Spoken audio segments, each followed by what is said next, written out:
Si hay algo que todo creyente debe aprender, y mientras antes lo aprenda mejor para poder correr adecuadamente la carrera de la fe, es que nadie es inmune a la tentación y al pecado. Nadie es inmune a la tentación y al pecado. Desde el creyente más joven hasta el más maduro y experimentado, todos podemos caer en cualquier momento si nos volvemos arrogantemente confiados y descuidados.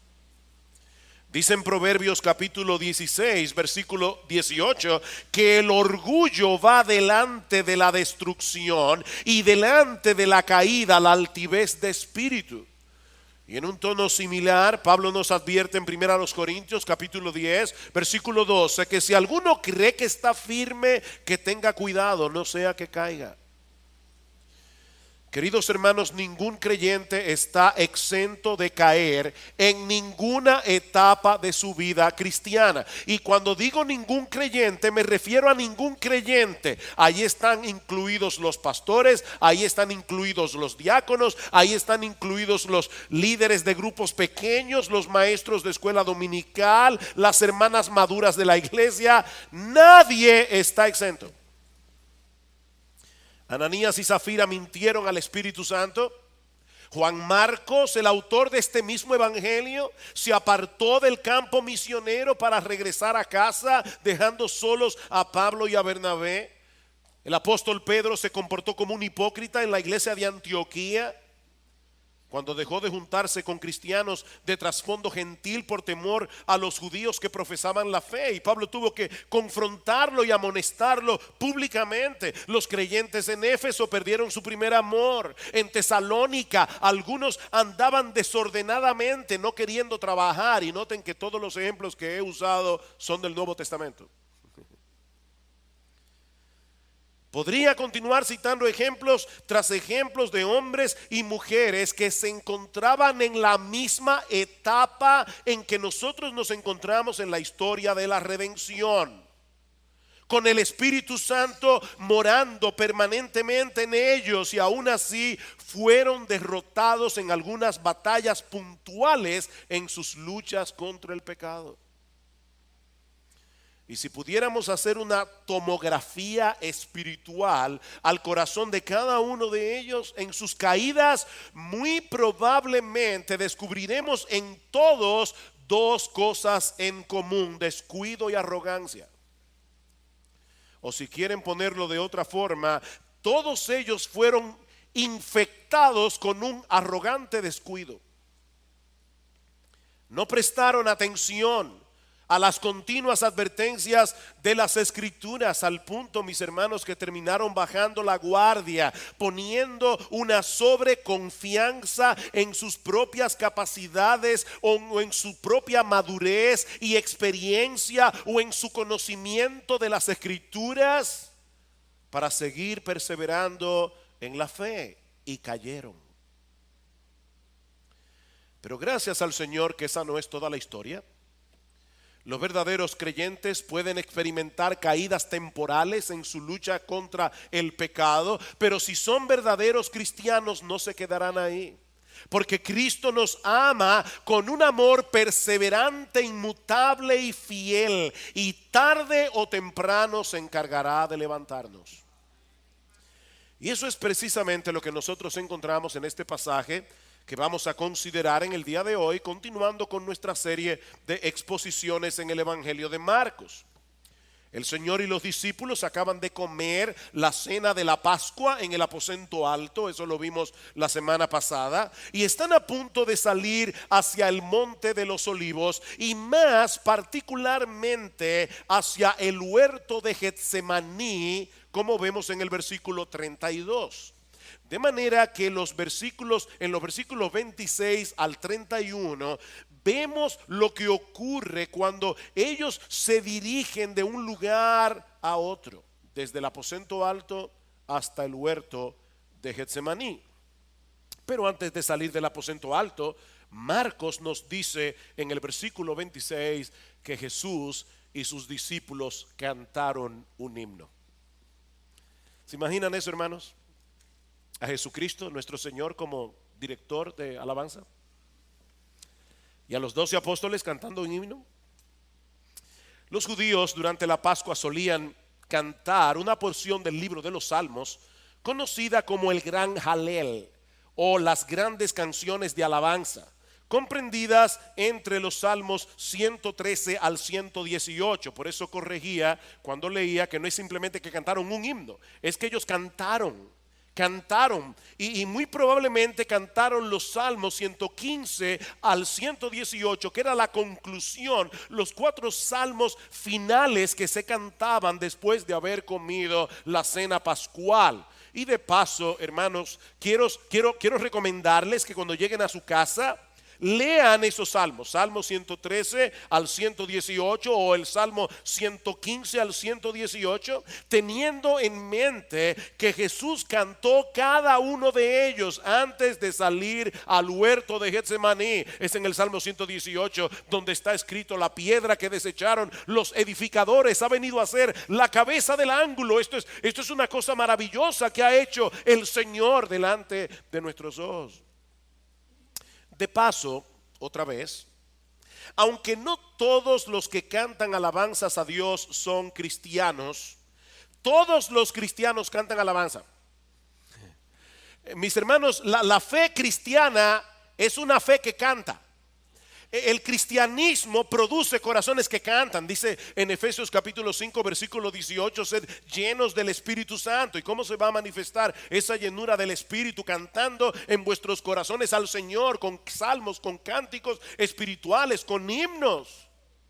Los cristianos verdaderos cantan. No todos los que cantan son cristianos verdaderos, pero todos los cristianos verdaderos cantan, porque no hay una forma en que nosotros podamos expresar con emoción lo que nosotros tenemos en el corazón por causa de nuestro bendito Señor y Salvador Jesucristo, que se pueda expresar únicamente en prosa. Los cristianos cantan. Ahora, volviendo a nuestra historia, estamos en el aposento alto. Ya Judas había salido a encontrarse con los principales sacerdotes para entregarles a Jesús, de manera que en unas pocas horas el Señor tendría que enfrentarse con esta trama diabólica que iba a desembocar en la cruz. Pero antes de llegar al huerto de Getsemaní, mientras van caminando bajo la sombra de la noche, el Señor revela a sus discípulos la chocante y al mismo tiempo consoladora predicción que encontramos en los versículos 27 y 28. Vean conmigo una vez más el versículo 27. Jesús les dijo: todos vosotros os apartaréis. Y el Evangelio de Mateo en el pasaje paralelo dice: por causa de mí. Todos vosotros os apartaréis por causa de mí, porque escrito está: heriré al pastor y las ovejas se dispersarán. Recuerden que durante la cena del Señor ya Él les había revelado que en medio de ellos había un traidor. ¿Recuerdan? Uno de vosotros me va a entregar. Ahora, si aquel anuncio tiene que haberles caído como un rayo en el corazón, este tiene que haber sido 1000 veces peor. No solo hay un traidor en el grupo, sino que todos ustedes, sin ninguna excepción, y el Evangelio Mateo añade en el pasaje paralelo: esta misma noche, todos ustedes, sin excepción, esta misma noche se apartarán de mí. La palabra griega que se traduce como apartarse significa literalmente caer en una trampa, tropezar. Es la palabra griega escandalizo, de donde proviene nuestra palabra en español escandalizarse. Todos ustedes serán tan fuertemente zarandeados y sacudidos en esta misma noche por lo que está a punto de sucederme, que se agrietarán los cimientos de la fe y de la confianza que hasta ahora han depositado en mí como el Mesías.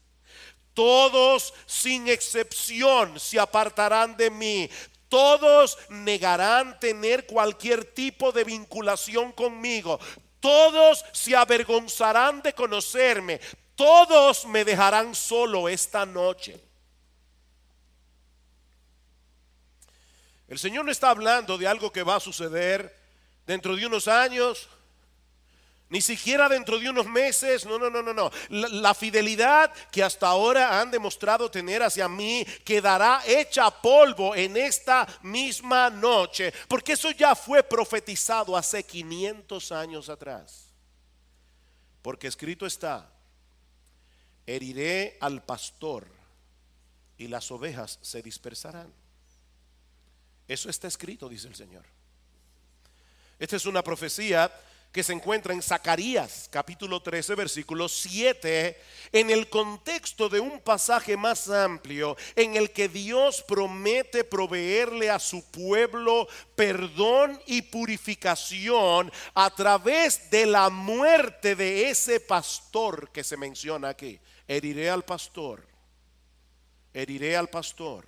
Ahora, ¿quién es este pastor? ¿Y quién es el que hiere al pastor? Bueno, unos versículos antes, en Zacarías capítulo 12 versículo 10, recuerdan, esta profecía se encuentra en Zacarías capítulo 13 versículo 7, pero unos versículos antes, en Zacarías 12, 10, Dios anuncia a través del profeta que Él derramaría sobre la casa de David y sobre los habitantes de Jerusalén espíritu de gracia y de súplica. Es decir, yo voy a traer por la gracia del Espíritu Santo una obra tal que en Israel muchos se arrepentirán. Pero entonces añade: y me mirarán a mí, a quien han traspasado. Perdón, hermanos, pero esto es importante. ¿Quién está hablando aquí? ¿Quién es el que está hablando? No estén tímidos. ¿Quién es el que está hablando? Dios. Estamos en el Antiguo Testamento. ¿Y qué está diciendo Dios aquí? Dios está diciendo: yo voy a enviarles mi Espíritu Santo. Ese espíritu va a generar en ustedes un espíritu de súplica. Ustedes van a arrepentirse. De hecho, más adelante dice: llorarán como el que llora por la muerte de un primogénito. Ustedes se van a doler por causa de su pecado. Pero entonces ahora dice que ese arrepentimiento se va a producir cuando ustedes miren hacia mí, a quien han traspasado. ¿A Dios? Mis hermanos, nadie puede herir a Dios a menos que Él tome para sí un cuerpo de carne. Cientos de años más tarde, el apóstol Juan iba a citar en su evangelio este pasaje del profeta Zacarías. En Juan capítulo 19 versículo 37, cuando un soldado atravesó con una lanza el costado del cuerpo muerto de Jesús, Juan nos dice que eso sucedió para que se cumpliera la escritura: mirarán a mí, a quien traspasaron. Pero Juan añade un detalle impresionante. Dice que cuando el soldado hirió el costado de Jesús con una lanza, salió sangre y agua.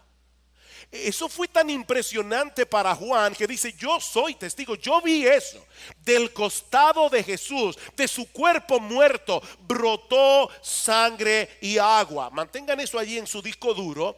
Seguimos leyendo el libro del profeta Zacarías. Recuerden, Zacarías 12:10. Mirarán a mí, a quien han traspasado. Luego seguimos leyendo y dice en el versículo 1 del capítulo 13 de Zacarías que en aquel día habrá una fuente abierta para la casa de David y para los habitantes de Jerusalén, para lavar el pecado y la impureza. ¿Ustedes ven el punto, mis hermanos? Mirarán a mí, a quien han traspasado, dice Dios, y en aquel día habrá una fuente abierta para la casa de David y para los habitantes de Jerusalén, una fuente de perdón y purificación que brotó del costado del cuerpo muerto de Jesús: sangre y agua.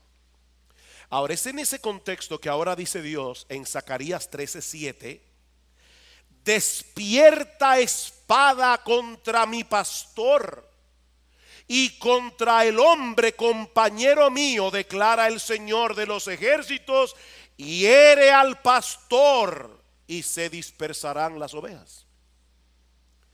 Es Dios, mis hermanos, el que da la orden para que venga la espada que ha de herir a este pastor, al que ahora Dios identifica como su compañero.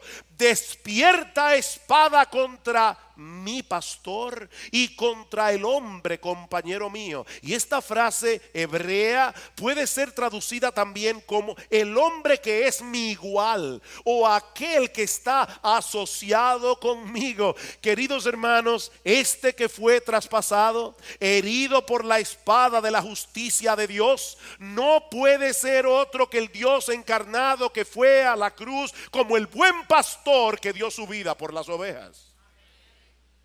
Eso fue profetizado 500 años antes de Cristo. Ven espada y aplica mi justicia en ese pastor. Él tiene que recibir el castigo que merecen nuestros pecados en la cruz. Yo, dice Dios, yo heriré a mi pastor. Es mi pastor, yo lo voy a proveer, pero yo mismo lo voy a herir con mi justicia y las ovejas se dispersarán. ¿Saben qué, mis hermanos? A final de cuentas, los líderes religiosos de Israel y los soldados romanos que clavaron a Cristo en la cruz solo fueron agentes secundarios en esta gran historia de la redención. Ellos no eran los protagonistas. Sí, ellos fueron responsables de su pecado, pero en última instancia fue Dios mismo el que entregó a su Hijo por nuestras transgresiones. Dios lo castigó en la cruz del Calvario. El castigo de nuestra paz fue sobre él. Isaías 53: y por su llaga fuimos nosotros curados. El problema es que en este punto de la historia los discípulos no tenían la capacidad de ver la cruz desde esa perspectiva. Para todos ellos iba a ser un tropiezo enorme ver a su Mesías juzgado y condenado por los líderes religiosos de Israel. Esa no era la imagen que ellos tenían de un Salvador. Alguien que muere en debilidad, clavado en una cruz romana. Y tal como había sido profetizado, todos ellos, esa misma noche, sin excepción, abandonaron a Jesús. Pero hay una nota de esperanza en medio de este anuncio profético tan sombrío y tan desalentador. Versículo 28. Oigan, hermanos, qué impresionante. Pero después que yo haya resucitado. ¿Notaron? De paso, la espada que va a herir al pastor es para matarlo, evidentemente, porque nadie resucita sin haber muerto antes. Dice Cristo aquí: después que yo haya resucitado. Todavía no ha muerto y ya está hablando de su resurrección. Iré delante de vosotros a Galilea. Wow. El Señor está profetizando que Él va a resucitar, Él será levantado de los muertos, pero también está profetizando la recuperación espiritual de los discípulos. El buen pastor de las ovejas congregaría de nuevo a su rebaño, que lo iban a abandonar. Dice: no se preocupen, yo los voy a congregar otra vez. Yo soy el buen pastor, yo guardo a mis ovejas, yo los voy a cuidar, los voy a proteger, yo los voy a reunir otra vez en torno a mí. En la región de Galilea, en el mismo lugar donde los llamó originalmente para ser suyos. ¿Recuerdan? Cuando caminaban por el mar de Galilea, Jesús le dijo a Pedro, a Juan, a Jacobo, a Andrés: síganme, allá me encontraré con ustedes, allá los reuniré. Y será precisamente en esa reunión donde Cristo comisionaría a estos discípulos a hacer otros discípulos en todas las naciones, bautizándolos en el nombre del Padre y del Hijo y del Espíritu Santo, como vamos a hacer nosotros esta noche. enseñándoles que guarden todas las cosas que os he mandado.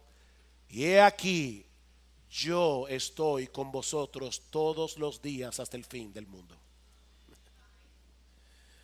Sí, los verdaderos creyentes pueden tener caídas, pero mis hermanos, nosotros tenemos un gran Salvador que no dejará caído al justo.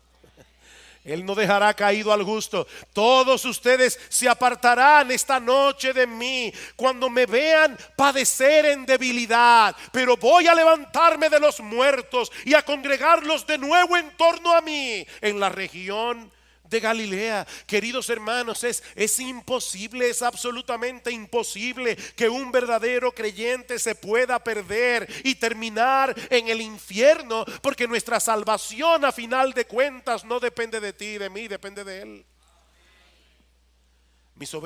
Mis ovejas oyen mi voz, dice el Señor en Juan capítulo 10 versículo 27, y yo las conozco y me siguen, y yo les doy vida eterna y no perecerán jamás, ni nadie las arrebatará de mi mano. Mi Padre que me las dio es mayor que todos y nadie las puede arrebatar de la mano de mi Padre. Mis hermanos, déjenme hacerles una pregunta.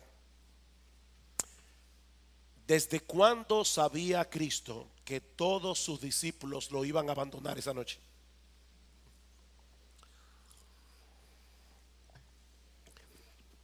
¿Cómo se enteró? ¿Desde cuándo?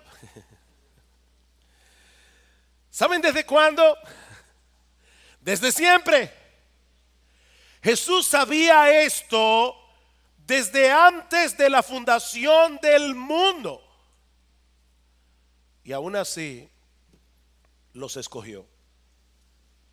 No solo para salvación, los escogió para ser sus apóstoles. Los escogió para que ellos pusieran el fundamento sobre el cual Él habría de edificar a su iglesia. Mis hermanos, ¿saben lo que eso nos enseña? Que el amor de Cristo no solo es eterno, es incondicional. Él nos conoce. Él nos conoce como nadie podrá conocernos jamás. Él conoce cada recoveco de nuestras almas. Él nos conoce muy bien. Nos conoce al dedillo cuando estamos en nuestra mejor situación y cuando estamos en nuestra peor condición. Él nos conoce. Pero ¿saben qué, mis hermanos? Si somos verdaderos creyentes, a pesar de todo eso nos ama. Y nos ama como nadie nos amará jamás.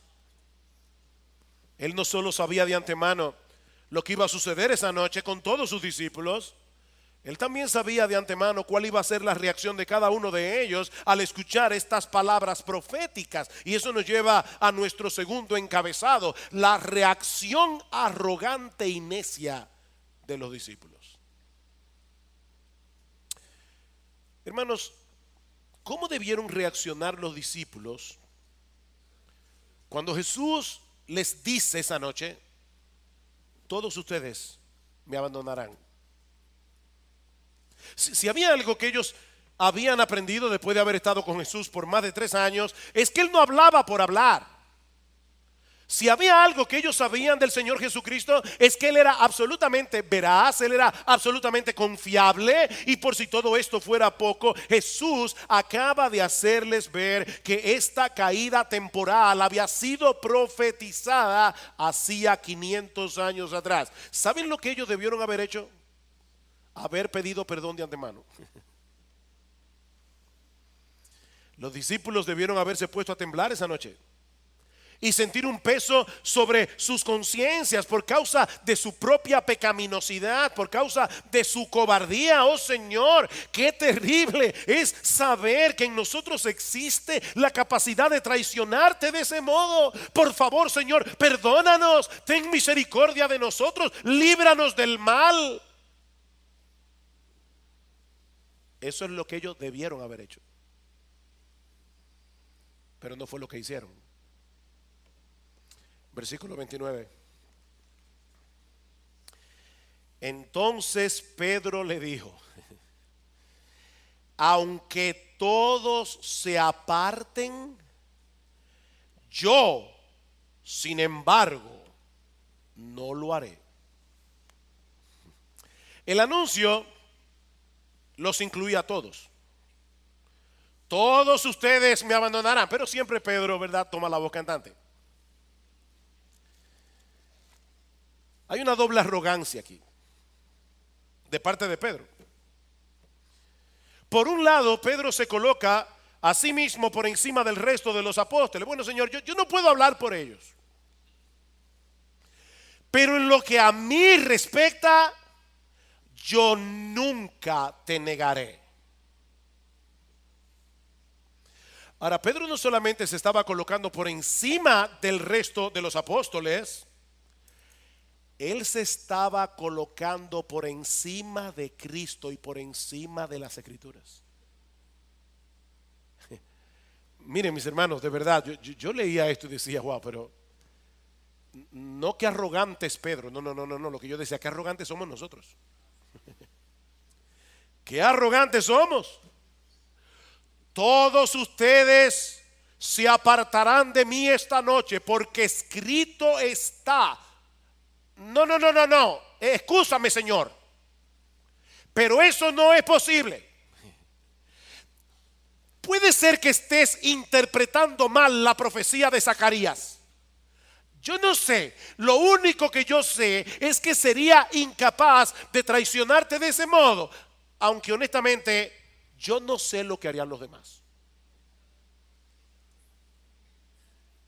En el texto paralelo, en el Evangelio de Lucas, hay un detalle que no aparece ni en Mateo ni en Marcos, y es que Cristo le dice a Pedro de manera particular: Simón, Simón, se llamaba Simón Pedro, Simón, Simón, he aquí Satanás os ha pedido, no solo a Pedro, sino a todos los discípulos, Satanás os ha pedido para zarandearos como a trigo, pero yo he rogado por ti que tu fe no falte, y tú, una vez vuelto, cuando te arrepientas de tu pecado, confirma, fortalece a tus hermanos.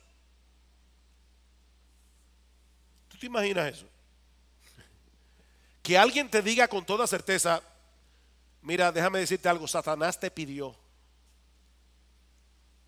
para zarandearte, y sabes que Dios le dio permiso. Uy, eso es como para ponerse a temblar. Zacarías lo profetizó. Pedro, yo te estoy diciendo que eso es precisamente lo que esa profecía significa, y ahora te estoy revelando que ahí en el cielo, en una parte que tú no puedes ver ni entender, Satanás le ha pedido permiso a Dios para zarandearlos a todos ustedes esta noche, y Dios le concedió el permiso. No, Señor, es que ni el mismo Satanás puede hacerme que yo te traicione. Mis hermanos, de verdad, este es el colmo de la arrogancia y de la insensatez. Pero el Señor es tan paciente que en vez de desechar a Pedro, le dice: Pedro, déjame darte algunos detalles adicionales. Versículo 30. Y Jesús le dijo: en verdad te digo que tú hoy, esta misma noche, antes que el gallo cante 2 veces, me negarás 3 veces. Wow. Esta profecía no podía ser más específica. Escuchen cada palabra otra vez. En verdad, esta traducción es la traducción de la palabra amén. El texto original dice amén.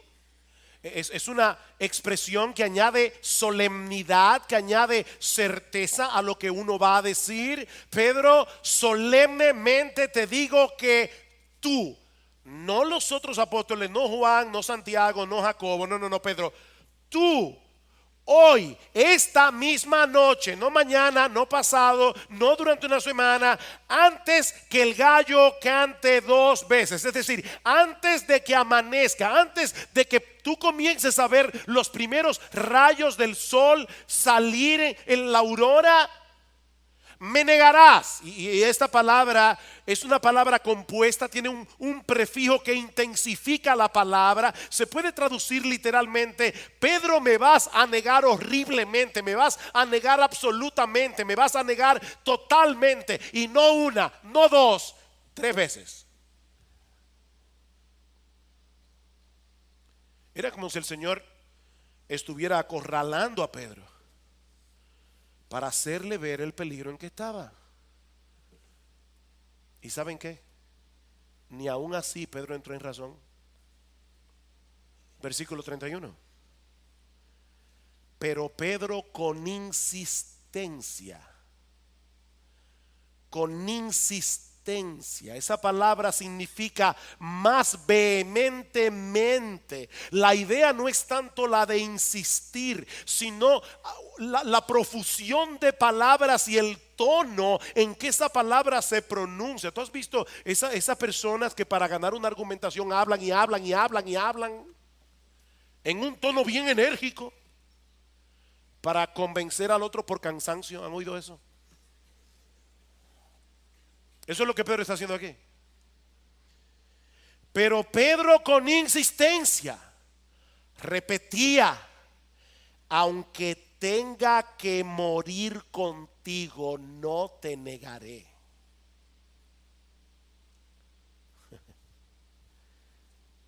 Y todos decían lo mismo. No era que repetían la misma palabra que Pedro, es que tenían la misma actitud.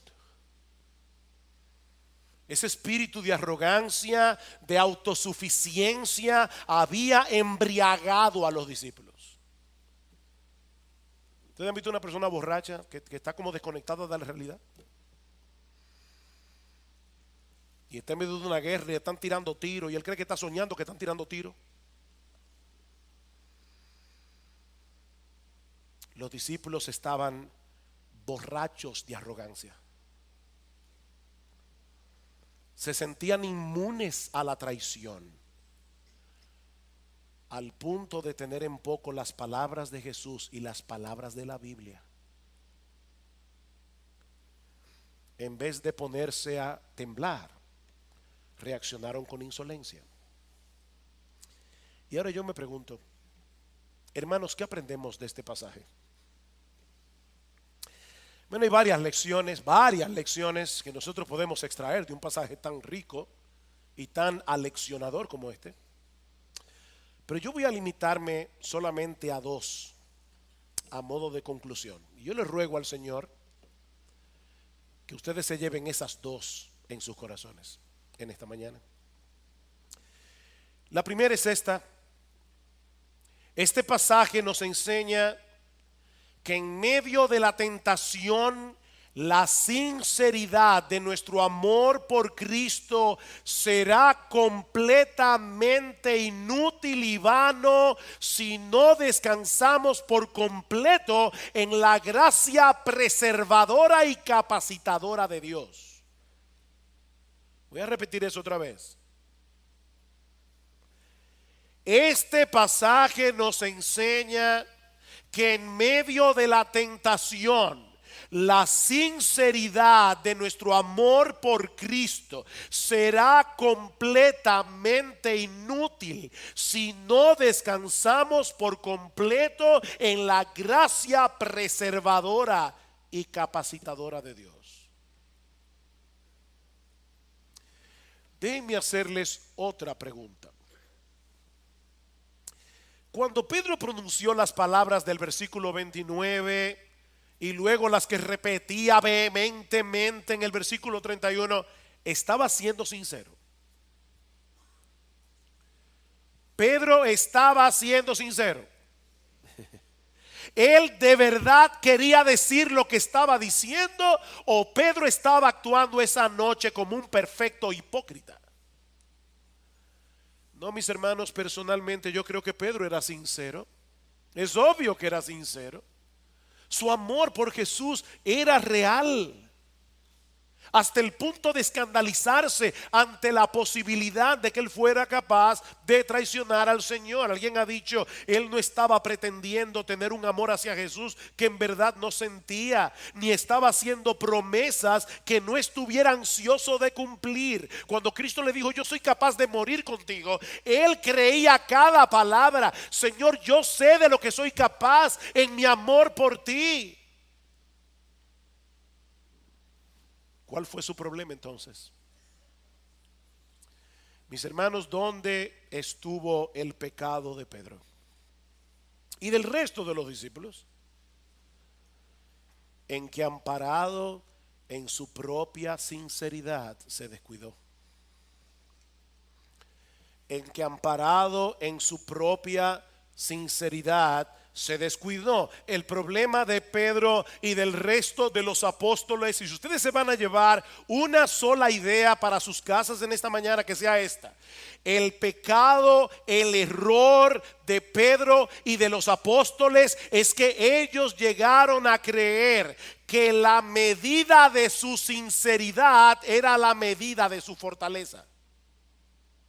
Ellos cayeron en el error de pensar que la medida de su sinceridad, en la misma medida en que ellos eran sinceros, en esa medida eran fuertes espiritualmente. Cayeron en la trampa de creer que así como eran de sinceros, así también eran de fuertes. Mira, mi hermano,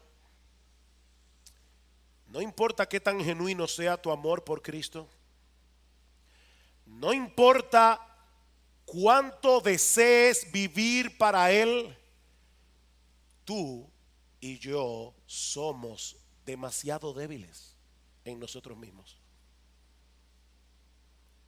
Eso no tiene nada que ver con tu sinceridad. Eso no tiene nada que ver con tu deseo de vivir para Cristo. Tú y yo somos débiles. De ahí las palabras de Pablo que citamos al principio en 1 Corintios capítulo 10 versículo 12. El que cree que está firme, tenga cuidado. Tenga cuidado, no sea que caigas, no te sientas seguro simplemente porque eres sincero, porque la sinceridad no es una vacuna contra la tentación. La sinceridad no es una vacuna. Dice en Proverbios capítulo 26 versículo 28 que el que confía en su propio corazón, ¿saben lo que es? Es un necio. El que confía en su corazón es un necio. ¿Ustedes recuerdan cuando Cristo les dijo a los apóstoles, uno de vosotros me va a entregar? ¿Cómo reaccionaron ellos en ese momento? ¿Verdad que no soy yo, Señor? Todos ellos comenzaron a experimentar una saludable autodesconfianza, como veíamos el domingo pasado. Pero ¿qué pasó aquí? Miren, mis hermanos, la Biblia dice que el pecado todavía mora en nosotros, y aunque el pecado ya no es nuestro rey, el pecado ya no nos domina a su antojo como nos dominaba antes. El pecado sigue siendo un enemigo de temer, y si te descuidas, caerás. Juan Carlos Rael, un gran siervo de Dios del siglo XIX, decía esto: hay mucha más maldad en nuestros corazones de la que sabemos. ¿Tú oíste eso? Hay mucha más maldad en nuestros corazones de lo que sabemos. Hay momentos cuando el Señor permite que se descorra un poco el velo y uno pueda ver lo que hay dentro del corazón. Yo no sé ustedes, hermanos, pero cuando yo puedo mirar un poquito dentro del mío, me espanto. Cuánta basura, cuánto pecado, cuánta iniquidad. Sigue diciendo Ryle: nunca podremos decir hasta dónde somos capaces de caer si somos tentados. No hay grado de pecado al que el mejor de los santos no pueda descender si no es sostenido por la gracia de Dios y si no vigila y ora. En nuestros corazones permanece escondida la semilla de toda maldad. Solo necesita el ambiente adecuado para germinar con una vitalidad maligna. Ese eres tú. Ese soy yo. Eso es lo que dice la Biblia. ¿Qué dice Pablo en Romanos capítulo 7? Cuando quiero hacer el bien es que yo descubro esta ley, que el mal está en mí. ¿Oyeron eso? Cuando yo descubro, cuando yo quiero hacer el bien. Pablo está diciendo, yo me puedo poner a ver televisión, yo puedo ponerme a leer el periódico y yo no me doy cuenta de eso, pero cuando yo quiero hacer el bien, cuando yo quiero hacer algo bueno, ahí es que yo descubro, y la palabra ahí es eurisco. ¿Recuerdan a Arquímedes cuando descubrió el principio aquel que se metió en la bañera, toda esa leyenda que dice que él dijo: eureka, lo he descubierto? Esa es la palabra que usa Pablo allí. Cuando yo me dispongo a hacer el bien, ahí es que yo descubro que el mal está en mí.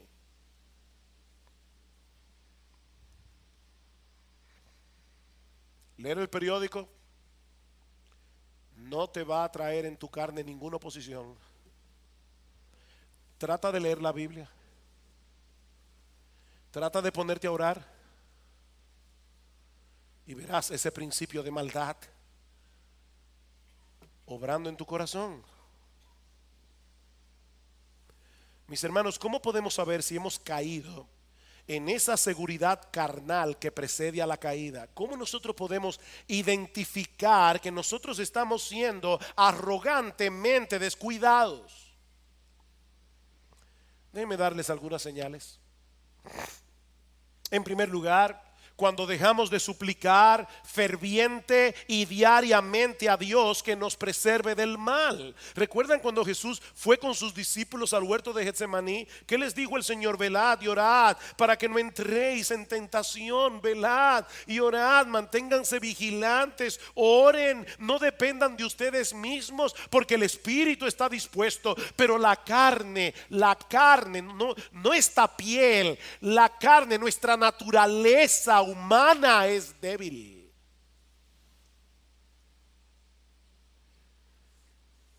Pero ¿qué hicieron los discípulos? Recuerden, ellos estaban embriagados esa noche de una confianza carnal. ¿Qué hicieron los discípulos en el huerto de Getsemaní? Se pusieron a descansar y a dormir, cuando ya Cristo les había dicho: el diablo os ha pedido para zarandearos como a trigo. Yo voy a orar, yo voy a descansar un rato, yo voy a dormirme un rato. Cuando pasamos por alto las continuas advertencias de las Escrituras con respecto a las seducciones del pecado, del diablo y del mundo, es evidente, mis hermanos, que nosotros estamos embriagados de esta descuidada, de esta arrogancia descuidada, o de este descuido arrogante.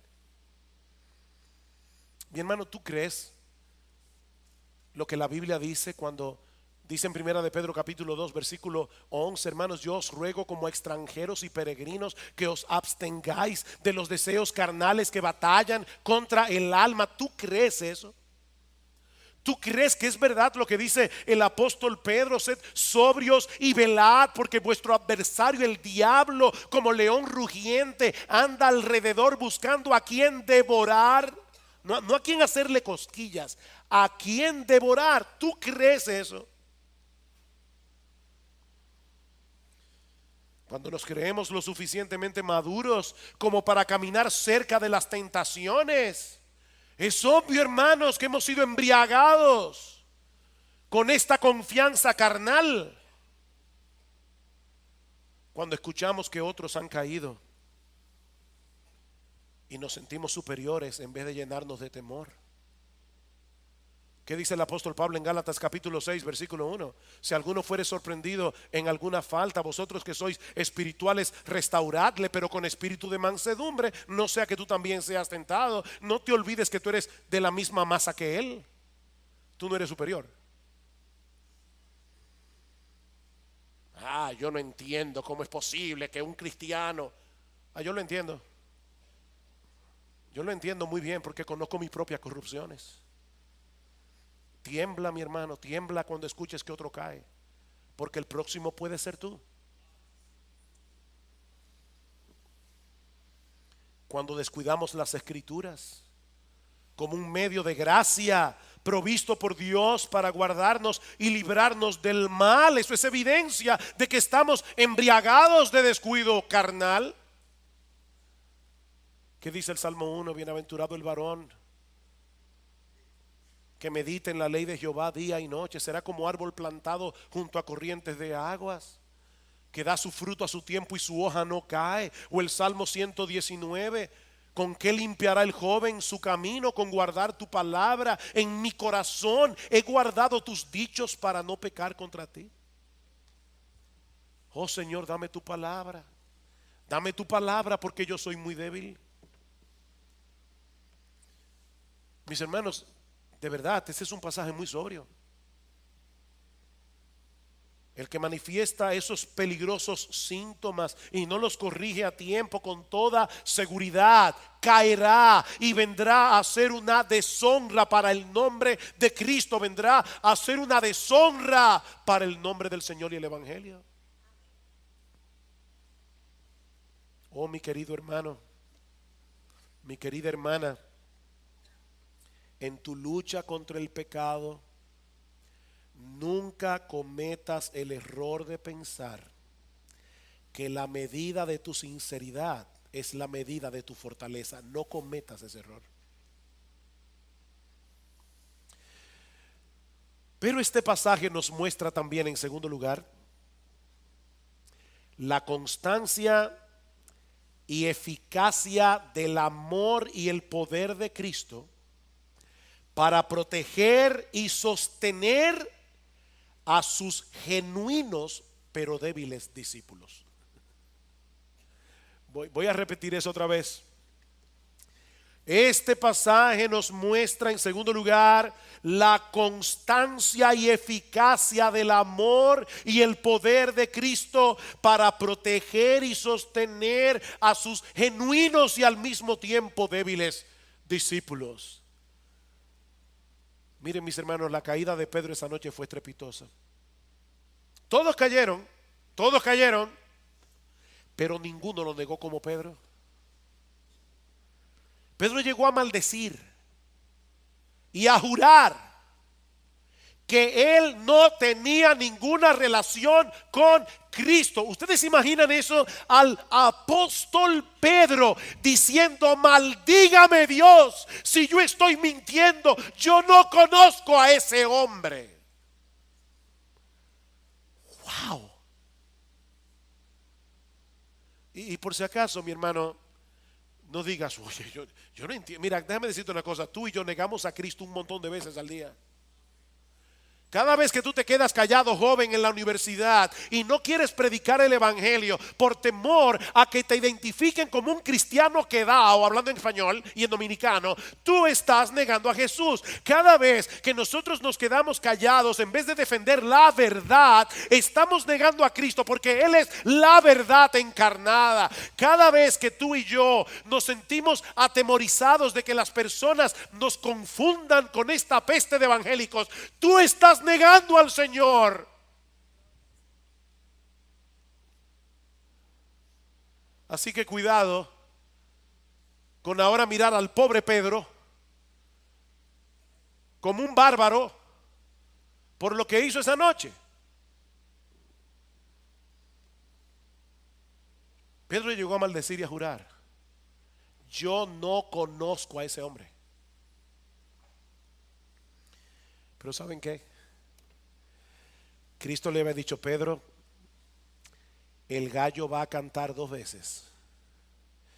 Y así como el gallo se usaba en aquellos días como el despertador, Cristo le proveyó a Pedro ese canto del gallo como una llamada despertadora.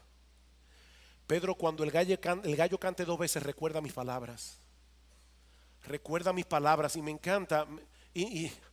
Wow, enternece mi corazón cómo Lucas narra esta historia. En Lucas capítulo 22, versículo 61, dice que en ese momento, cuando el gallo cantó, el Señor se volvió y miró a Pedro.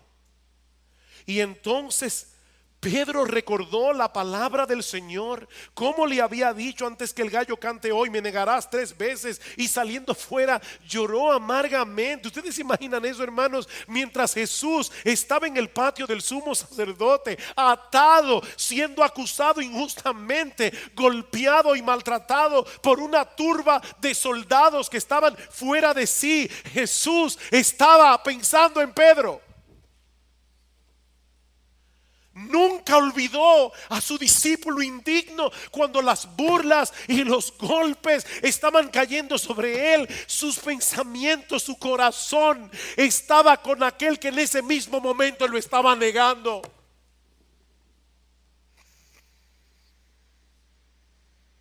Wow. Solo estaba esperando que el gallo cantara. Y en medio de los golpes y en medio de las burlas, Cristo se volvió y miró a Pedro.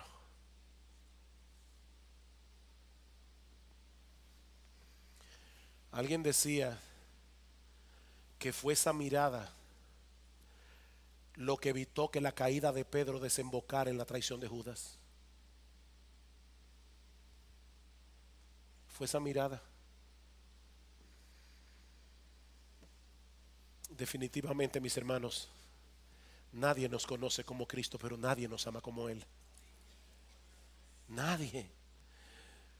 Y aquí cito a Ryle otra vez: alentémonos con el pensamiento de que el Señor Jesús no repudia a su pueblo creyente a causa de sus errores e imperfecciones. Él conoce bien cuáles son, los toma como el esposo toma a la esposa, con todas sus manchas y defectos, y una vez unidos a Él por la fe, nunca los repudiará. Es un sumo sacerdote misericordioso y compasivo. Se gloría en pasar por alto las transgresiones de su pueblo y encubrir sus muchos pecados. Ese Cristo sabe lo que ellos eran antes de la conversión: malvados, culpables y sucios, pero aún así los amó. Y Él sabe lo que serán después de la conversión: débiles, con equivocaciones, frágiles, pero sin embargo los ama. Él se ha comprometido a salvarlos a pesar de sus errores, y Él, dice Israel, cumplirá su compromiso. Qué amor, qué amor. Oh, mi hermano, yo no sé cuál es la condición en que se encuentra tu alma en este momento, pero si eres un creyente genuino, tú necesitas recordar que en Cristo hay perdón y restauración. Dice el autor de la epístola a los Hebreos que nuestro Señor Jesucristo puede salvar perpetuamente a los que por Él se acercan a Dios, viviendo siempre para interceder por ellos. ¿Recuerdan Pedro? Satanás te ha pedido, os ha pedido para zarandearos como a trigo, pero yo he rogado por ti. ¿Sabes qué, mi hermano? Cristo todavía está rogando, está intercediendo por cada uno de los suyos. Yo no entiendo eso, pero me resulta muy consolador saberlo.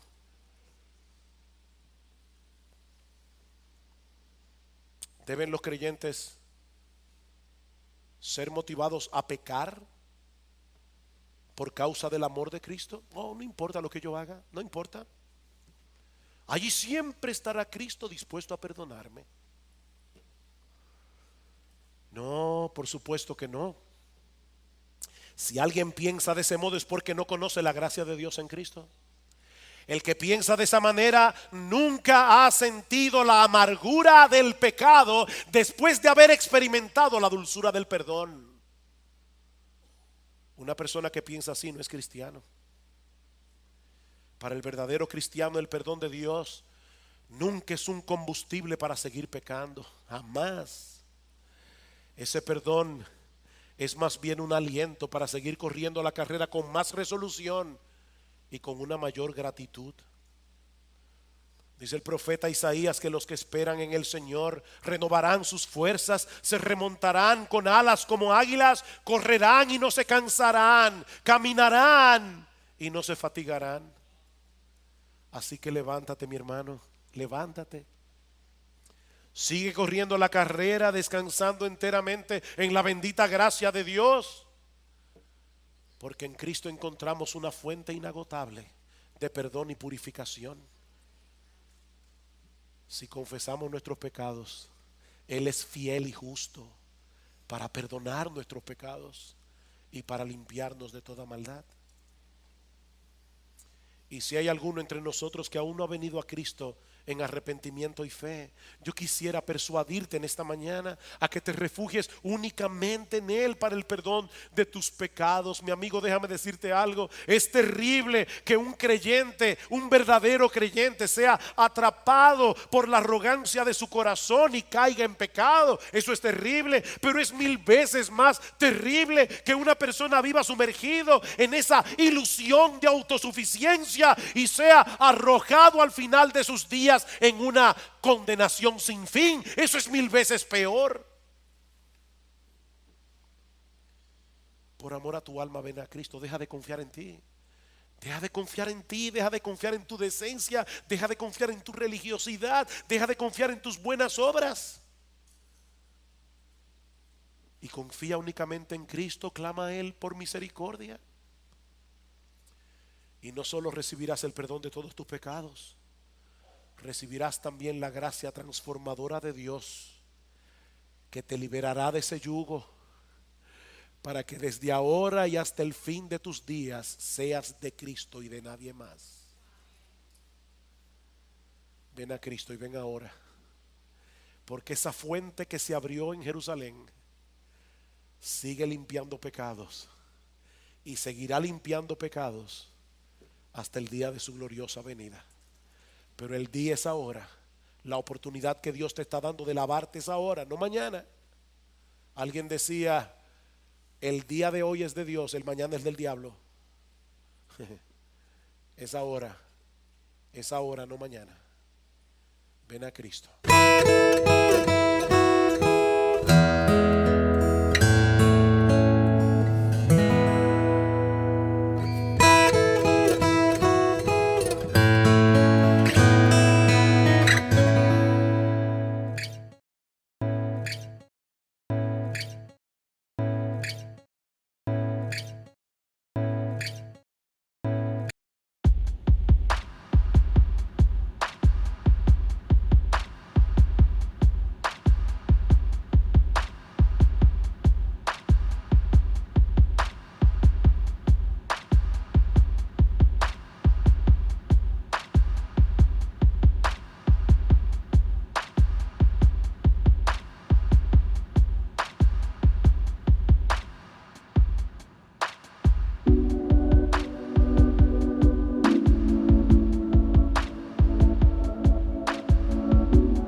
Dentro de unos días el mundo estará celebrando la Navidad, en la que supuestamente se conmemora el nacimiento de nuestro Señor Jesucristo.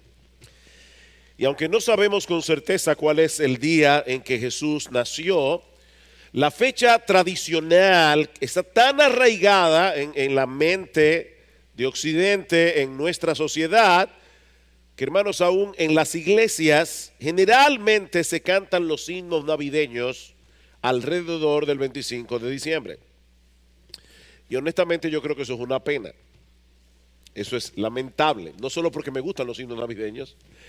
Yo creo que esto es lamentable porque si hay un evento en la historia de la redención que nosotros deberíamos recordar y celebrar, es la encarnación de la segunda persona de la Trinidad. Esto es algo digno de ser cantado, esto es algo digno de ser alabado en la iglesia por el pueblo de Dios en cualquier época del año. De todos modos, me alegro, ¿verdad?, de que en estos días se desempolven algunos himnos navideños, porque es edificante para nuestras almas alabar a Dios por el regalo que Él nos ha dado en la persona de su Hijo. Y lo que yo quiero hacer en esta mañana es tomar la letra del primer himno navideño que alguna vez fue compuesto para meditar en el verdadero significado de la Navidad. ¿Para qué vino Jesús al mundo? ¿Qué fue lo que Dios llevó a cabo en la encarnación de su Hijo? Pero este es el tema del canto de alabanza angelical que encontramos en el pasaje que Marcos leyó hace un momento, de manera particular en el versículo 14 del Evangelio de Lucas capítulo 2. Y como vimos en ese relato, los primeros en enterarse del nacimiento de nuestro Señor Jesucristo fue un grupo de pastores que se encontraban a campo abierto velando por sus ovejas. Y de paso, hermanos, aquí encontramos uno de esos detalles incidentales que confirman la veracidad histórica de los evangelios. Es muy poco probable que alguien se inventara una historia como esta para exaltar la persona de Jesús y al mismo tiempo escogiera a un grupo de pastores para ser los primeros testigos de su nacimiento. En los días del Señor, los pastores pertenecían, y obviamente no piensen en los pastores, sino en pastores de ovejas de cuatro patas. O sea, estamos hablando de pastores literales. En los días del Señor, los pastores pertenecían a una clase despreciada en Israel. Por un lado, debido a la naturaleza de su oficio, era prácticamente imposible para ellos observar todas las reglas de purificación de la ley mosaica y toda la que los rabinos habían añadido a la ley. Eran personas impuras desde el punto de vista religioso. Por otra parte, los pastores tenían fama, como dice un comentarista, de confundir lo mío con lo tuyo. De modo que también se les veía con sospecha, tanto así que el testimonio de los pastores no era admitido en los tribunales, porque eran personas no creíbles. Así que si Lucas hubiera inventado este relato, muy probablemente habría escogido personas más honorables a los ojos de la sociedad judía para ser los primeros testigos del nacimiento de Jesús: los sacerdotes, los escribas, los fariseos. Pero Lucas se limitó a narrar los hechos exactamente como ocurrieron. Estos pastores estaban cuidando el rebaño en medio de la quietud de la noche, cuando repentinamente se les presentó un ángel del Señor. Y dice el texto en el versículo 9 que ellos fueron rodeados de la gloria del Señor. Esta gloria era una manifestación visible de la presencia especial de Dios, como la que vemos, por ejemplo, en el Éxodo, cuando los hijos de Israel salieron de Egipto. ¿Recuerdan cómo Dios los guió a través del desierto por una columna de nube y de luz, una columna de fuego? Esa es la gloria de Dios. En el Antiguo Testamento esas manifestaciones solían ocurrir en el templo. Pero aquí hace su aparición en un campo abierto. sin estar asociada a ninguna cosa típicamente religiosa. Y tal vez esto era un preámbulo de lo que el Señor le diría más adelante a la mujer samaritana. Créeme, mujer, la hora viene cuando ni en este monte ni en Jerusalén adoraréis al Padre. Dios es espíritu y los que le adoran en espíritu y en verdad es necesario que adoren. Esta visión de la gloria de Dios obviamente produjo en los pastores un gran temor. Pero el ángel les dice que no había razón para temer, porque él había venido a traerles una noticia, él había venido a traerles un mensaje de gran gozo, que os ha nacido hoy en la ciudad de David un Salvador, que es Cristo el Señor. Y yo no sé si notaron en el texto completo que Marcos leyó al principio, el énfasis que hace Lucas en tratar de ubicar este día y este lugar en la historia. Fue en los días cuando se hizo un censo promulgado por Augusto César, cuando Cirenio era gobernador de Siria. O sea, lo que Lucas nos está diciendo es, esto no es un mito, esto no es una leyenda. Jesús no nació en Narnia, Jesús nació en Belén, una ciudad real, en un tiempo real. Os ha nacido hoy en la ciudad de David un Salvador, que es Cristo el Señor. El Mesías anunciado por los profetas, el gran rey que habrá de sentarse en el trono de David, ha nacido.